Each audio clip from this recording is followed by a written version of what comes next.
स्वागत है। आज हम इस वीडियो में देख रहा है ये चोपड़ा तालुका का bus stand video inside video है। आप लोग इस वीडियो को पूरा देख लीजिएगा। ये महाराष्ट्र का वीडियो है, चोपड़ा तालुका।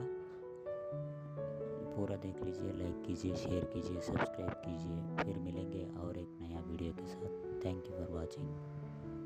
హాయ్ ఎవ్రీవన్, అందరికీ స్వాగతం।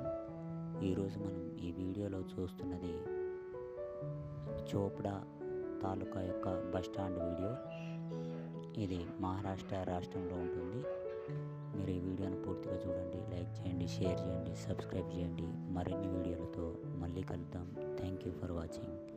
Thank you so much.